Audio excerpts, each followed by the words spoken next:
భీములు, జై సామాజిక తెలంగాణ ఉద్యమ అభినందన తెలియజేస్తాం. బాబాసాహెబ్ అంబేద్కర్ భారత రాజ్యాంగంలో ఆర్టికల్ 3 పెట్టిన సందర్భంగా చర్చ జరిగింది. ఈ ఆర్టికల్ 3 చర్చ సందర్భంగా చిన్న రాష్ట్రాలు ఎందుకు అవసరము, దేనికోసం ఈ చిన్న రాష్ట్రాలు కావాలి దేశంలో? కొన్ని రాష్ట్రాలు అతిపెద్ద రాష్ట్రాలుగాను, కొన్ని రాష్ట్రాలు అతి చిన్న రాష్ట్రాలుగా ఉంటే, అతిపెద్ద రాష్ట్రాలుగా ఉన్న రాష్ట్రాలన్నీ ఆధిపత్యం చేసే దేశంలో, లైక్ ఉత్తరప్రదేశ్, బీహారు, మధ్యప్రదేశ్ లాగా. కాబట్టి రాష్ట్రాలన్నింటినీ 3 కోట్ల జనాభాతో ఒక రాష్ట్రం చేయాలి అని చెప్పేసి బాబాసాహెబ్ అంబేద్కర్ చిన్న రాష్ట్రాలు ఏర్పాటు, చిన్న కులాలకు తోడ్పాటు అన్నాడు.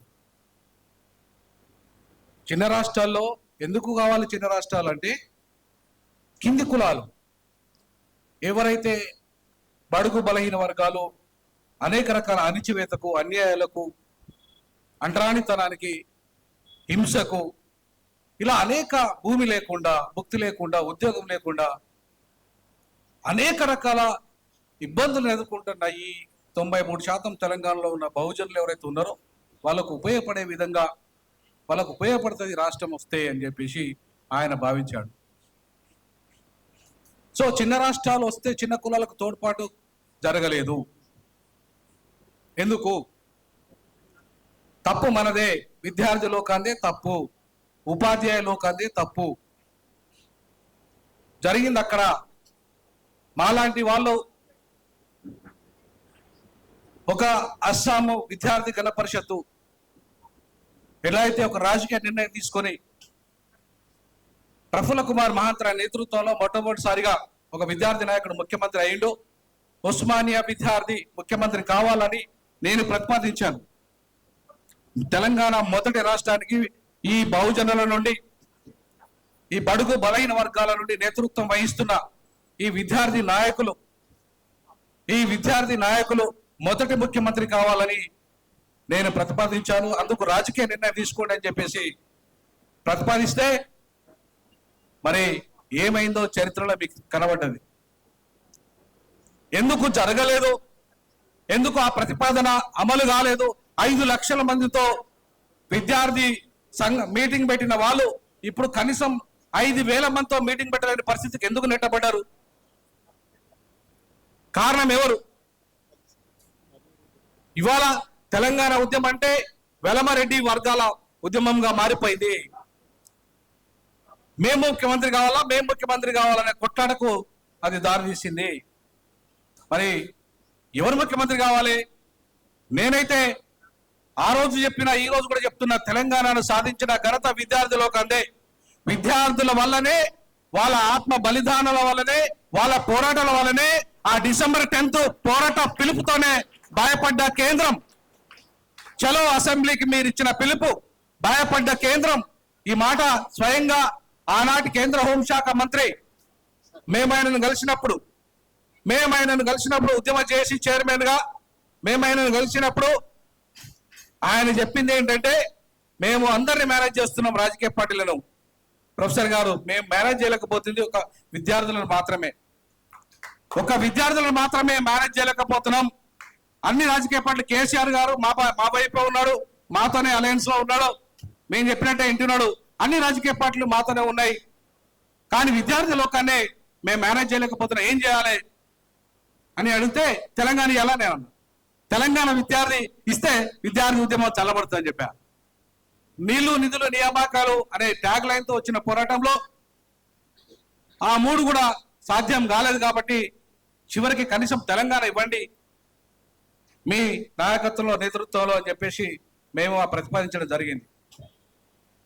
ఈవెన్ జస్టిస్ శ్రీకృష్ణ కమిటీ రిపోర్ట్లో కూడా, మీరు ఎంతమంది చదవలేదో నాకు తెలియదు, కానీ విద్యార్థి లోకం చాలా స్పష్టంగా చెప్పింది, బడుగు బలహీన వర్గాలు ఉద్యమంలో ఉన్నారని చెప్పింది. వికిలీక్స్ రిపోర్ట్ ఏం చెప్పింది? ఉస్మానియా విద్యార్థులంతా కూడా బడుగు బలహీన వర్గాలే. తెలంగాణలో 93% ఉన్న ఈ బడుగు బలహీన వర్గాలు ఉద్యమంలో ఉన్నాయి కీలకంగా అని చెప్పేసి ప్రపంచ వికిలీక్స్ అనేది ఒక ఇంటర్నేషనల్ మ్యాగజైన్ చాలా స్పష్టంగా రిపోర్ట్ ఇచ్చింది.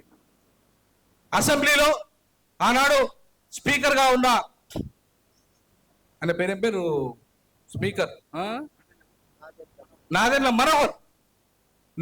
మనోహర్ గారు అసెంబ్లీ సాక్షిగా చెప్పాడు, ఇది ఉస్మానియా యూనివర్సిటీలో కొంతమంది మాదిగా అండ్ ఇతర విద్యార్థులు, బడుగు బలైన వర్గాల విద్యార్థులు పోరాటమే తప్ప ఇది ప్రజల పోరాటం కాదని చెప్పాడు ఆయన.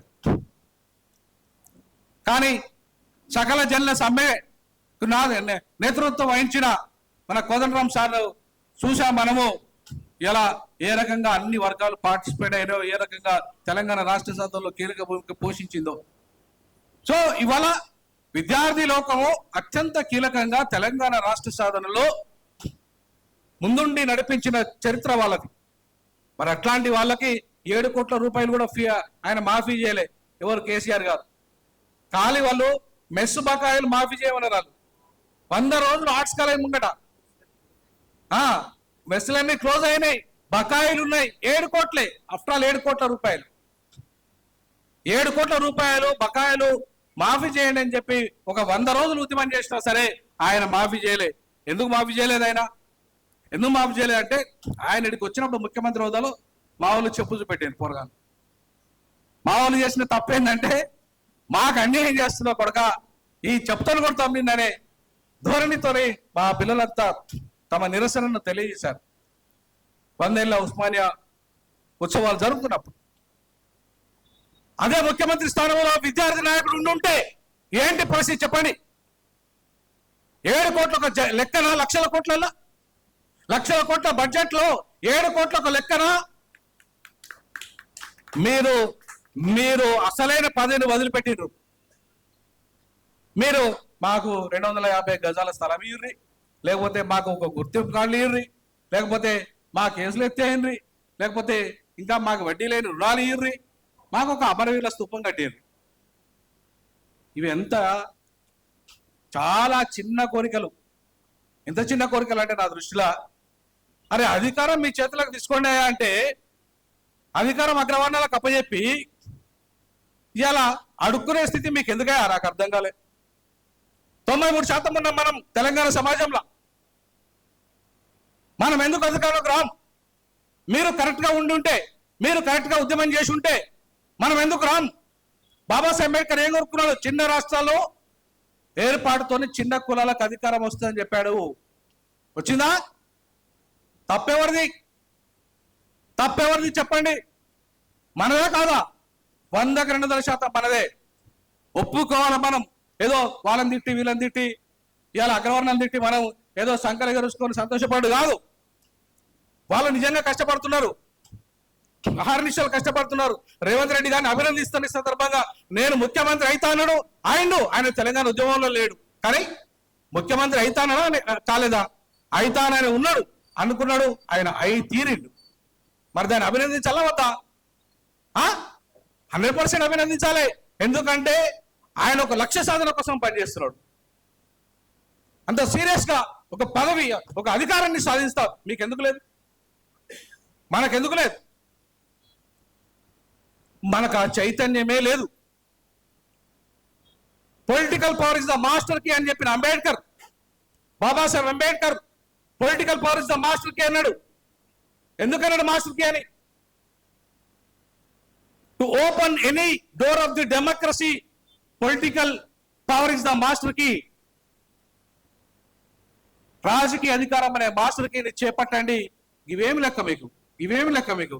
మీకు లక్షల కోట్ల రూపాయల బడ్జెట్ లో నిర్ణయించేది మీరే, నిర్ణయం చేస్తారు. ఏం చేయాలనేది మీరే నిర్ణయం చేస్తారు. ఎట్లా వాడాలి ఆ బడ్జెట్ అని. ఇప్పటికీ మన వాళ్ళ దరిద్ర పరిస్థితి ఏం తెలుసా? అసైన్డ్ భూములు 24,45,000 ఎకరాల భూములు ఏమైనా తెలియదు తెలంగాణలో. ఎస్సీ ఎస్టీలకు, పేద బీసీలకు కేటాయించిన భూములు ఎడిపోయినాయి తెలియదు. ధరణి వచ్చిన తర్వాత హాంఫర్ట్ అయిపోయినాయి. అన్ని లక్షల కోట్ల రూపాయలు విలువ చేసే భూములు. ఎన్ని ఉద్యోగాలు వచ్చినాయో మీకు తెలుసు. ఇవాళ నీళ్లు వరకు పోయినాయి తెలుసు. భూములు నెలకే నీళ్లు పోతాయి కదా. నీళ్లు వరకు పోయినాయి, భూములు నెలకు పోయినాయి. భూములు ఎవరికి ఉన్నాయి? దొరలకే ఉన్నాయి. కమ్మ, రెడ్డి, కాపు, ఎలమ ఇట్లాంటి వాళ్ళకే ఉన్నాయి. సో కాబట్టి నీళ్లు కానీ నిధులు కానీ నిధులు ఎడిపోయినాయి. ఈ వర్గాలకు ఎందుకు నిధులు రాలేదు? ఏం వీళ్ళు అడుగుతున్నారు గుత్తమ్మ కోరికల 250 గజాల స్థలం ఇవ్వడానికి. 250 గజాల స్థలం ఇవ్వడానికి ఎంతమంది ఉన్నారో గుర్తించడానికి ఇదేమన్నా బ్రహ్మ విద్యరా? ఇవాళ రేపు మేనిఫెస్టోలో ఉన్నదే అంశం కదా. ఇంతవరకు ఎందుకు ఐడెంటిఫై చేయలే? మాలాంటి వాళ్ళకి అడిగినా కూడా పదవులు ఇస్తలేరు. మేము ఉద్యమంలో ఇంత సీరియస్గా ఉన్న వాళ్ళము అన్ని రకాల అర్హతలు ఉన్నోళ్ళం వాళ్ళని అడుక్కోవాలట. వాళ్ళు అడుక్కున్నా మనకు దిక్కు లేదు, దివానా లేదు. అదే అధికారం మన చేతుల్లో ఉంటే ఎట్లుండేది? మనమే ఇచ్చే స్థాయికి ఉంటే అన్ని పదవులు మనకే ఇస్తాం కదా. ఇవాళ కార్పొరేషన్ పదవులు ఎవరికి పోయినాయి? అప్పుడైనా ఇప్పుడైనా ఎవరు పోయినాయి? ఏ వర్గాలకు పోయినాయి? ఎమ్మెల్యే ఎవరు ఎక్కువైండు? 46 మంది ఒక సామాజిక వర్గం అయినారు. బీసీలు 19 మంది. ఎంతమంది జనాభా ఉన్నారు బీసీలు? మన కులగణన 56% బీసీలు ఉంటే జనాభాలో వాళ్ళు 19 మంది ఎమ్మెల్యేలు, 5% రెడ్లు ఉంటే 46 మంది ఎమ్మెల్యేలు. మరి ఇది రెడ్ల రాజ్యమా, బీసీల రాజ్యమా, ఎస్సీ ఎస్టీల రాజ్యమా? ఇంకా పుణ్యం న్యాయం ఎస్సీ ఎస్టీలకు ఆయన రాజకీయ రిజర్వేషన్లు ఉన్నాయి కాబట్టి అనివార్యంగా వాళ్ళకి సీట్లు ఇవ్వాల్సి వస్తుంది. లేకపోతే ఆయనతో వచ్చే పరిస్థితి ఉండేది కాదు. కాబట్టి మిత్రులారా, మనం ఎవరినో నిందించడం కాదు, తప్పు మనదే. బహుజనులదే తప్పు, 100-200% తప్పు మనదే. మనకే చైతన్యం లేదు. మనకే బాబాసాహెబ్ అంబేద్కర్ ఎందుకు చిన్న రాష్ట్రాలు కావాలో అర్థం కాలేదు. చదవలే. మనం చదవకుండా పోరాటాలు చేస్తూ ఉంటాం. మనం ఎందుకు చేస్తామో తెలియదు మనకు. అయ్యో అయిపోయిన తర్వాత అయిపోయింది తర్వాత తెచ్చిండో అని ఏం చేసిండు అర్థం. మళ్ళీ ఇప్పుడేమో రెడ్లకి ఇచ్చి మళ్ళీ రెడ్లైనా ఏం చేసినా మళ్ళీ రేపు మళ్ళీ కొట్టాడతాం ఇంకోరికి ఇచ్చినాక. అరే ఏంది భయ్, చదువుకున్న వాళ్ళు కూడా ఇంత అజ్ఞానంగా ఆలోచిస్తే చదువుకోని పరిస్థితుల్లో ఊర్లలో ఉన్న వాళ్ళ పరిస్థితి ఏంది, మన పరిస్థితి? కాబట్టి విద్యార్థులు కోరుతున్న గొంతెమ్మ కోరికలు ఏం కాదవి. పాపం ప్రొఫెసర్ కోదండరామ్ సారు విద్యాశాఖ మంత్రి అయితే నాకు కూడా సంతోషం.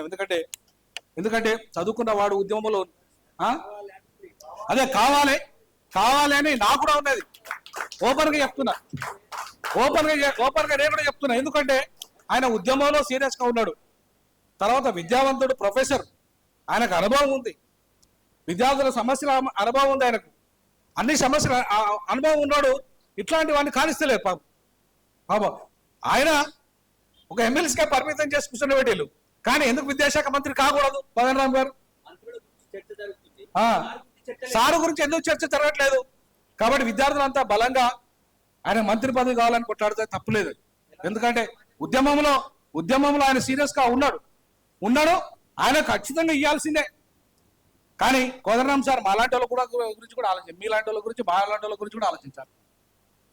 మాకు కూడా అవకాశాలు రావాలని చెప్పేసి ఆయన చెప్పేటోళ్ళకి చెప్పాలి మనందరికి కూడా. కానీ అది చాలా పెద్ద సమస్య. ఎందుకంటే అంత కోటరీ, చాలా పెద్ద కోటరీ ఉంటుంది అక్కడ. అంత ఈజీ కాదు. కోదండరామ్ సార్ కూడా పాపం వాళ్ళని ఇన్ఫ్లుయెన్స్ చేసే పరిస్థితి ఉండదు అక్కడ. ఆ పరిస్థితి కూడా తెలుసు పాపం సార్కు తెలుసు, మనకు కూడా తెలుసు. అందుకే సార్లు కూడా మనం ఇక్కడ నిందించి ఏమి తప్పు చేసిన వాళ్ళం అవుతాం. కాబట్టి ఓపెన్ గా చెప్తున్నాను, కోదండరామ్ సార్ లాంటి వాళ్ళకి విద్యాశాఖ మంత్రి ఇవ్వాలని నేనైతే స్వయంగా డిమాండ్ చేస్తా ఉన్నాను. తర్వాత ఉద్యమకారులను గుర్తించడం అనేది చాలా ఈజీ ప్రక్రియ. ఉస్మానియా మీరు పేపర్లో రికార్డ్స్ చూడొచ్చు, ఆ రోజు ఈ టీవీ రికార్డ్ చూడొచ్చు, వీడియో క్లిప్పింగ్స్ చూడొచ్చు. ఒక 2 గంటలు 3 గంటలు కూర్చుంటే ఒక రోజంతా కూర్చున్నా కూడా మొత్తం ఎవరెవరేందో అలా కనపడుతుంది. ఇవాళ వీడియోలలో ఉన్నాం కదా, మా పిల్లలంతా ఏం చేసిండ్రు, ఏం కథ. ఇవాళ పిడమర్తి రవి 90 రోజులు జైలు ఉన్నాడు. పిడమర్తి రవి 90 రోజులు జైలు ఉంటే ఆయన గురించి ఎవరు పోలే. ఈ వినోద్ కుమార్ అనేవాడు పైసలు పెట్టి బెయిల్ ఇడిపించింది. 90 రోజుల తర్వాత జైల్లోకి వెళ్ళి తీసుకొచ్చింది నేను. అట్లా ఒక్కరు కాదు, ఇద్దరు కాదు, ఎంతమంది విద్యార్థులను పాపం మన సార్, ముస్లిం సారు, అన్సారీ సారు నేను ఇద్దరం కలిసి అనేక సందర్భాల్లో కోర్టుల చుట్టూ తిరిగి అనేక మందికి బెయిల్ ఇప్పించడం జరిగింది. పాపం ఆయనకు పెన్షన్ కూడా ఇంతవరకు రాలేదు. తెలంగాణలో ఆయన అంత ఉద్యమం చేస్తే పెన్షన్ కూడా చక్కగా ఆయనకు రావాల్సిన బెనిఫిట్స్ కూడా రాలేదు, అంత అన్యాయం మైనార్టీ కాబట్టి. ఇవాళ తెలంగాణ ఉద్యమంలో పనిచేసిన సీరియస్ గా పనిచేసిన వాళ్ళు ఎంతమందికి ఇవాళ ఉద్యమకారులకు గుర్తింపు వచ్చింది, ఎంతమందికి అవకాశాలు వచ్చినాయంటే 10% కూడా కాలేదు. 90% వాళ్ళకి రానే రాలేదు.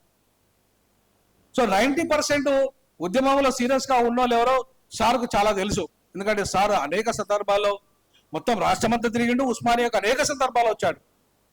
సో విద్యార్థులు ఎక్కడెక్కడ కాకతీయ, ఉస్మానియా కాదు కాకతీయ కానీ అన్ని విశ్వవిద్యాలయాల్లో ఉస్మానియా మన సారు వెళ్ళిన విశ్వవిద్యాలయం లేదు, కూర్చొని మీటింగ్ లేదు. వరంగల్ పొలికేకలో, ఓరుగల్లు పొలికేకలో మేమంతా అక్కడ ఉన్నాం. విద్యార్థులు ఇక్కడ గర్జన అంటే ఎంత అంటే ఇవాళ చనిపోయినప్పుడు ఈశాంత్ రెడ్డి చనిపోయినప్పుడు కానీ మిగతా వాళ్ళు ఎవరైతే చనిపోయారో ఉస్మానియాలో అదొక హడిల్. మానవ హక్కుల కమిషన్ పోయి రాత్రి ఎన్ని గంటలు సార్, మనం 1 గంట 12 1 గంట రాత్రి జస్టిస్ చనిపోయింది సార్ సుభాషణ్ రెడ్డి, ఆయన పాపం రాత్రి 1 గంటకు లేపి మేము ఆయన దగ్గరికి ఆర్డర్ తీసుకొచ్చి అక్కడ కాల్పుల మోతను ఆపించినాం. కాల్పుల మోత ఉస్మానియా కాల్పుల మోత ఆగిపోవడానికి కారణం మానవ హక్కుల కమిషన్ చైర్మన్ గారు సార్ మేమంతా కూడా వచ్చి ఆర్డర్ తీసుకురావడం జరిగింది. హాస్టల్స్ మూసేసి ఇలా అక్కడ టెంటును పిల్లలు చేస్తున్న దీక్షను టెంటును నెట్టేసి టెంటును కూలగొడితే టెంట్ పోయి తీసుకొచ్చిన ఘనత నాకు. హాస్టల్స్ తెరిపించాం, కోర్టుకు వెళ్ళి హాస్టల్స్ తెరిపించాం. ఇలా ఎంత ఉద్యమంలో విద్యార్థులకు 2 కళ్ళలాగా అన్సారి అటువైపు నేను ఇద్దరం కూడా ఉండి విద్యార్థి ఉస్మానియా కేంద్రంగా ఉద్యమం జరిగితే పాపం అన్సారికి న్యాయం జరగాలి, నాకు న్యాయం జరగాలి తెలంగాణలో. సరే పోనీ నాకు న్యాయం జరగకపోయినా పర్లేదు, నేను 12 ఏళ్ళ నా ఉద్యోగాన్ని వదులుకొని ఇవాళ 12 years సర్వీస్ను వదులుకున్నా, మొన్న పెంచిన 5 ఏళ్ల సర్వీస్తో కలుపుకుంటే ఎవరైనా ఉన్నారా ఉస్మానియా యూనివర్సిటీలో కానీ ఎక్కడైనా కానీ? కనీసం అరే 12 ఏళ్ల సర్వీస్ వదులుకొని ఈయన వచ్చిండు ఉద్యమంలోకి సామాజిక తెలంగాణ కోసం, లేదంటే దక్షిణాది ఉద్యమాన్ని ఇవాళ చేస్తున్నాడు కాబట్టి మనం సపోర్ట్ చేస్తామని ఇవాళ అనుకున్న వాళ్ళు ఎంతమంది? ఇవాళ నాకు ఉద్యోగం పోయినందుకు బాధ కాదు, మీ సపోర్టు రానందుకు బాధ. నేను ఈ వర్గాల కోసమే కదా రాజీనామా చేసింది, మీకోసమే కదా. ఈ 93% ఉన్న ఈ బడుగు బలహీన వర్గాల కోసమే కదా బాబాసాహెబ్ అంబేద్కర్ వారసుగా రాజీనామా చేసింది. ఇవాళ నేనేమంటున్నానంటే తెలంగాణ వచ్చింది రెడ్డి వాళ్ళ కోసమే రాలే, మొత్తం మనం ఓట్లేస్తే వచ్చింది ఇవాళ అధికారం వాళ్ళకు. అవునా కదా? 93% ఉన్న ప్రజలు ఓట్లేకపోతే కేసీఆర్ అధికారంలోకి వచ్చాడా, ఇవాళ రేవంత్ రెడ్డి అధికారంలోకి వచ్చేవాడా? మరి ఓట్లు మన అయితే అధికారం ఇళ్ళకాలం వాళ్ళదే ఉండాలా? అందుకే ఇవాళ విద్యార్థి లోకాన్ని నేను ఒకటే రిక్వెస్ట్ చేయదలుచుకున్నా, మీరు కేవలం ఇక్కడికే పరిమితం కాకండి, మీ హక్కుల కోసం కొట్లాడుతూనే బాబాసాహెబ్ అంబేద్కర్ చెప్పినట్టుగా మాస్టర్ కీని అందుకోండి. Political power is the master key అని చెప్పేసి ఆనాడు ఒక చారిత్రక సందర్భం మీకు వచ్చింది. ఉస్మానియాలో గర్జన, విద్యార్థి గర్జన తర్వాత మీరు ఒక నిర్ణయం తీసుకొని ఉంటే ఇవాళ మిమ్మల్ని మీరే ఈ తెలంగాణను శాసించేటోళ్ళు. ఆ చారిత్రక తప్పిదం జరిగిపోయింది, అయిపోయింది. ఇప్పటికైనా కూడా మీరు ఆ నిర్ణయం తీసుకోవాలి. తీసుకుంటే ఖచ్చితంగా తెలంగాణ రాజకీయాలు మారిపోతాయి. ఇవాళ తెలంగాణలో మనం ఎవరికి వ్యతిరేకం కాదు, ఎవరికి వ్యతిరేకంగా అవసరం కూడా లేదు. మన హక్కుల కోసం, మన ఆత్మగౌరవం కోసం, మన ప్రజల యొక్క విముక్తి కోసం మనం కొట్టాల్సిన అవసరం ఉంది.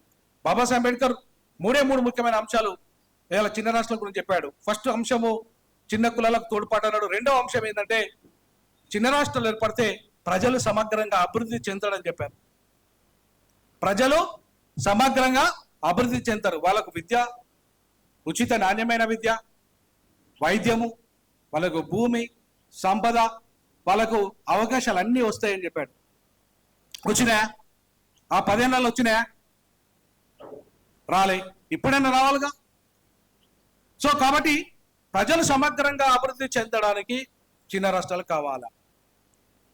తర్వాత 3వ ముఖ్యమైన అంశం ఏంటంటే ఇవాళ పరిపాలన విభజన కోసం, పరిపాలన కొందరి గుప్పిట్లో ఉండద్దు, పరిపాలన ఒక కమ్యూనిటీ గుప్పిట్లో ఉండద్దు, ఒక కులం గుప్పిట్లో ఉండద్దు, ఒక మతం గుప్పిట్లో ఉండద్దు, ఒక ప్రాంతం గుప్పిట్లో ఉండద్దు.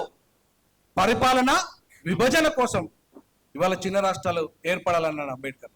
నిన్నగాక మొన్న బాబాసాహెబ్ అంబేద్కర్ అంత పెద్ద విగ్రహాన్ని కూడా 125 అడుగుల విగ్రహము గత ప్రభుత్వం ఏర్పాటు చేస్తే కనీసం అక్కడికి పోయిన నాదు లేడు. కాబట్టి ఇవాళ మనం బాబాసాహెబ్ అంబేద్కర్ పూలే బాబాసాహెబ్ అంబేద్కర్ మార్గంలో పయనించి, పెరియార్ మార్గంలో పయనించి తెలంగాణలో సామాజిక తెలంగాణ వైపు, బడుగు బలైన వర్గాలకు న్యాయం జరిగే వైపు మనం వెళ్ళాలి. తప్పకుండా మనం ప్రొఫెసర్ కోదండరామ్ గారికి ఇలా మనము మన విద్యార్థులు కావచ్చు, ఉపాధ్యాయులు కావచ్చు, వాళ్ళందరూ విజ్ఞప్తి చేస్తున్నారు సార్కి. ఎందుకంటే ఉద్యమ నాయకుడిగా ఆయనకు ఒక మంచి పేరుంది. సో కాబట్టి మంచి గుర్తింపు ఉంది ఆయనకు.